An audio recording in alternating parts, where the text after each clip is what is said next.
पाप मोक्षिणी एकादशी व्रत कथा। महर्षि लोमंस ने कहा, हे निपति, चैत्र मास के कृष्ण पक्ष की एकादशी का नाम पाप मोक्षिणी एकादशी है। इसके व्रत के प्रभाव से मनुष्यों के अनेक पाप नष्ट हो जाते हैं। मैंने तुम्हें इस व्रत की कथा सुनाता हूँ, ध्यान पूर्वक श्रवण करो। प्राचीन समय में चैत्ररथ नामक एक वन था। उसमें अप्सराएं किन्नरों के साथ विरह किया करती थी। वहाँ सदैव वसंत का मौसम रहता था, अर्थात उस जगह सदा नाना प्रकार के पुष्प खिले रहते थे। कभी गंधर्व कन्याएं विरह किया करती थी, तो कभी देवेंद्र अन्य देवताओं के साथ कीड़ा किया करते थे। उसी वन में मेघवत नाम के एक ऋषि भी तपस्या में लीन रहते थे।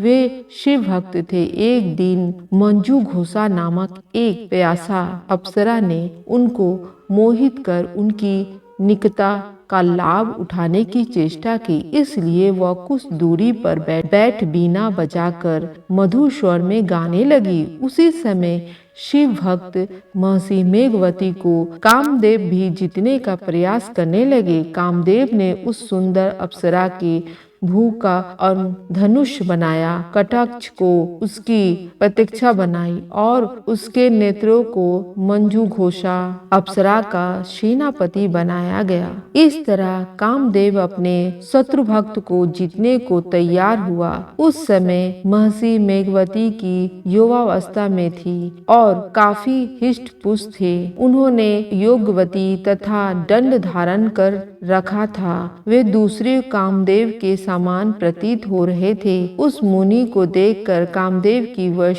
में हुई मंजू घोषा ने धीरे धीरे मधुर वाणी से वीणा पर गायन शुरू किया। तो महर्षि मेघवत की मंजू घोषा के मधुर गाने पर तथा उसके सौंदर्य पर मोहित हो गए। वह अप्सरा मेघवती मनुष्य मुनि को कामदेव से पीड़ित जानकर उसे आलिंगन करने लगी।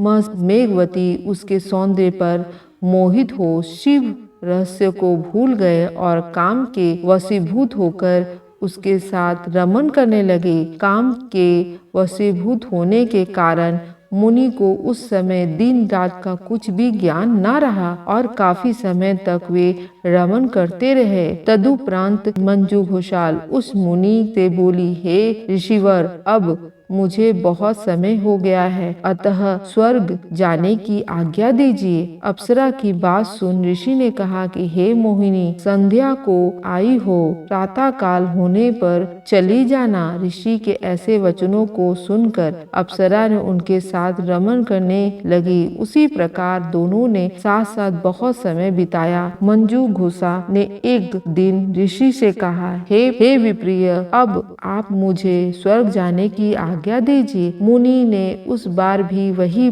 कहा, हे रूपवती, अभी ज्यादा समय व्यतीत नहीं हुआ है, कुछ समय और ठहरो। मुनि की बात सुन अप्सरा ने कहा कि हे ऋषिवर, आपकी रात तो बहुत लंबी है। आप स्वयं ही सोचिए कि मुझे आपके साथ आए कितना समय हो गया। अब और ज्यादा समय तक ठहरना क्या उचित है? अप्सरा की बात सुनी मुनि को समय का बोध हुआ और वह गंभीरता पूर्वक विचार करने लगा। जब उन्हें समय का ज्ञात हुआ कि उन्हें रमन करते 57 वर्ष व्यतीत हो चुके हैं, तो उस अप्सरा को वह काल का रूप समझने लगे। इतना ज्यादा समय भोग विलास में व्यर्थ चला जाने पर उन्हें बड़ा क्रोध आया। अब वह भयंकर क्रोध में जलते हुए उस तप नाश करने वाली अप्सरा की तरफ भ्रीकुष्ठी तान कर देखने लगे। क्रोध उनके अंदर कांपने लगे और इंद्रिया बेकाबू होने लगी। क्रोध से थरथरा स्वर में मुनि ने उस अप्सरा से कहा, मेरे तप को नष्ट करने वाली दुष्ट, तू महापापिनी और बहुत ही दुराचार्य है, तुझ पर अधिकार है। अब तू मेरे शमन से पिचासिनी बन जा।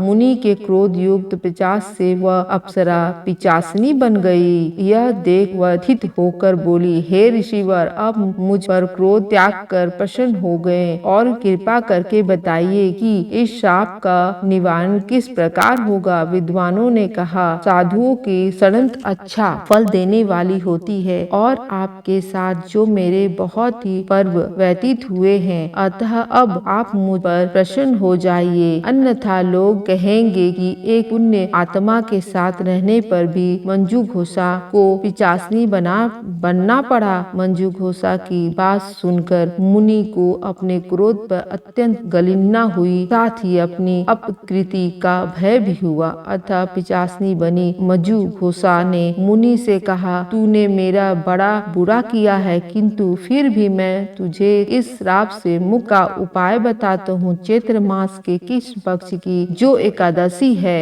उसका नाम पाप मोचनी है। उस एकादशी का उपास करने से तेरी पिचासनी की देह से मुक्ति हो जाएगी। ऐसा कहकर मुनि ने उसको व्रत का सब विधि समझा दिया। फिर अपने पापों का प्रायश्चित करने के लिए वे अपने पिता च्यवन्य ऋषि के पास गए। च्यवन्य ऋषि ने अपने पुत्र मेघवत को देखकर कहा, हे पुत्र, ऐसा क्या किया है तूने कि तेरे सभी तप नष्ट हो गए हैं, जिससे तुम्हारा समस्त तेज मलिन हो गया है। मेघवत मुनि ने लज्जा से अपना सिर झुकाकर कहा कि पिताश्री, मैंने एक अप्सरा के शमन करके बहुत बड़ा पाप किया है। इसी पाप के कारण संभव मेरा सारा तेज और मेरे तप नष्ट हो गए हैं। कृपा करके आप इस पाप से छुटकारा का उपाय बताएं। ऋषि ने कहा, हे पुत्र, तुम चैत्र मास के कृष्ण पाप मोक्षनी एकादशी का विधि तथा भक्ति पूर्वक उपास करो, उससे तुम्हारे सभी पाप नष्ट हो जाएंगे।